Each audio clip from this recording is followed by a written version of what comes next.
going on. Now, these bloodlines have changed their name from time to time, so people think, oh, well, they stopped there. They always somebody else. They're actually the same bloodline. It's changed their name so we lose the plot.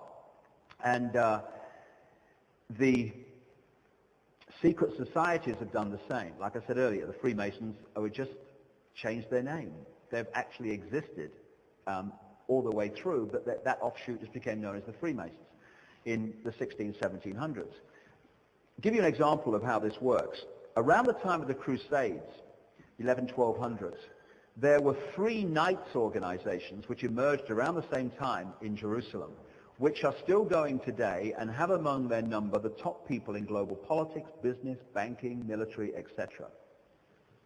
One of them was called the Teutonic Knights, which of course relate to Germany, and it was through that Teutonic Knight network in Germany that the Nazis were created to emerge in this century. Actually, this is being videoed, so if you're listening in a few weeks, last century. Right? The other one was called the Knights Hospitaller of St. John of Jerusalem, which today in its Protestant version is called the Knights of St. John of Jerusalem, and its official head is the Queen. And in its Catholic version are called the Knights of Malta, with the Maltese cross, the official version, the official head of which is the Pope. I love the Pope, by the way. Do you like the Pope? I love the Pope. I think he's great. I love the Pope when he's bouncing along in that Pope-mobile behind 3.5 inches of bulletproof plexiglass. I love that, you know. I mean, that's faith in bloody action, isn't it? And the third one, which I'm going to concentrate on for a few minutes, is the Knights Templar. The Knights Templar official story is that they were set up to protect pilgrims visiting the Holy Land. Well, there's 9 of these buggers for the first 9 years. They're going to protect a lot of pilgrims. Cover story. They parked their bums next to Temple Mount in Jerusalem, and after this 9 years, suddenly things started to motor very fast. A couple of them came back to France, where they were created by the St. Clair family, which became the Scottish Sinclair family.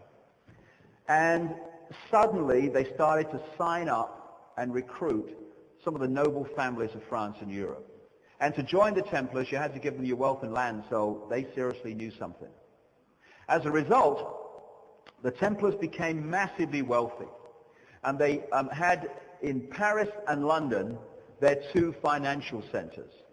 And they made even more money by lending money that didn't exist and charging interest on it. The old scam played by these bloodlines all the way through to the present day. By 1307, the King of France, Philip the Fair, who was up to his neck in debt to the Templars, like the crown heads of Europe, just like the governments of the world are today. Same story, just a bigger version of it today. He issued secret orders, which weren't secret enough, to arrest the Templars in France on Friday the 13th in October 1307. That's why Friday the 13th has been considered unlucky ever since.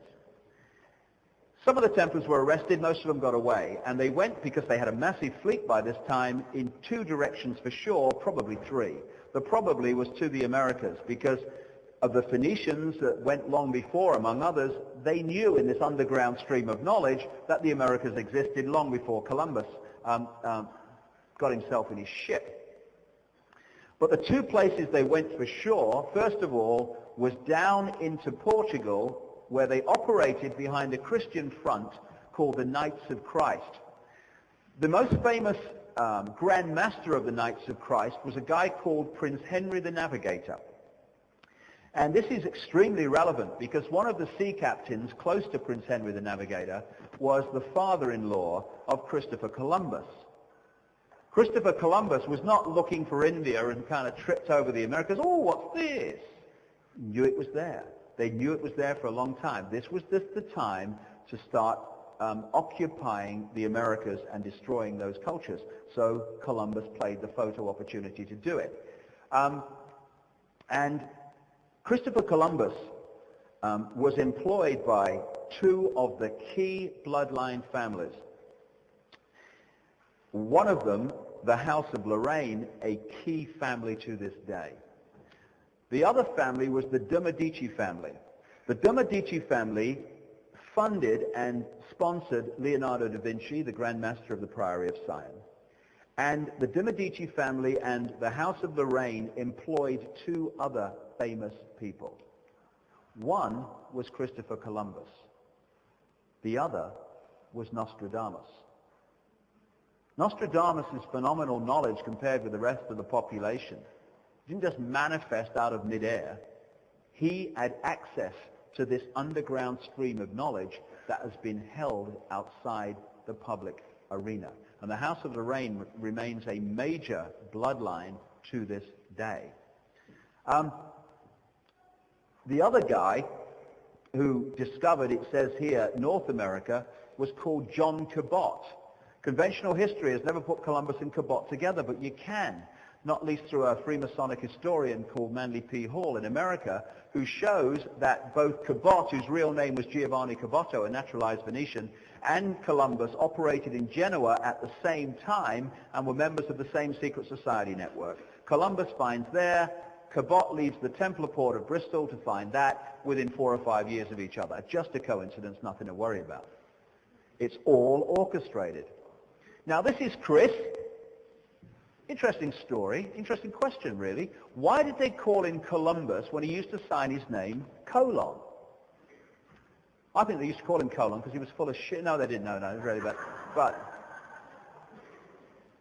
I said that to a Christian Patriot guy in America. I said, you know this Colin Powell, this military guy, why do you call him Colin and not Colin? And he said, because he's full of shit. That's a good answer really. But why do they call him Columbus? Everything is symbolism, everything is ritual. In ancient Babylon, like I mentioned earlier, they worshipped, part of their trinity was Queen Semiramis, who they symbolized as a dove. And indeed, if you're looking at the symbolic taken literally, when you look at the story of Noah, you see the dove bearing the branch. Queen Semiramis was symbolized as a dove, and the word Semiramis means branch bearer. When the Illuminati moved their center from Babylon to Rome, as I mentioned earlier, they worshipped Semiramis in the Roman Empire under the title Venus Columba, Venus the dove. Indeed, in France today, I understand, a French guy told me, the word for dove is still columba. So, when Columbus, colon, was crossing the Atlantic, he was bearing the branch of the Illuminati to start the influx of people into the Americas and create what they have created. This is why Washington, D.C. is in the District of Columbia. This is why we have Columbia Pictures, Columbia Broadcasting, CBS, Columbia University. It's Semiramis under another name, symbolism of the Illuminati. Now, like I said earlier, the British Crown took over the Americas, but they wanted to move from overt control to covert control.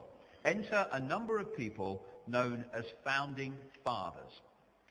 It's just a story about that, but it's also indicative of what's happening today all around us, if we would only get streetwise to it. When you talk to people in America about this guy, Benjamin Franklin, they still go like starry-eyed and glassy-eyed and teary-eyed about this man's record of fighting for freedom. This guy was Illuminati, like a lot of them were. Like I said earlier, of the 56 signatories to the American Declaration of Independence, 50 were known Freemasons, only one was known not to be. That doesn't mean because you're a Freemason you're involved, most of them aren't, but a significant number of them are when they get to that level of influence. And this guy, while the revolution was going on, in the run-up to it, parked his arse in London, 28 Craven Street, near Trafalgar Square. And he was a member of an elite, satanic, blood-drinking, here we go, human sacrifice secret society called the Hellfire Club, based on the estate of a British government minister called Sir Francis Dashwood at Wickham. And this guy was a British intelligence operative manipulating overt control into covert control from London.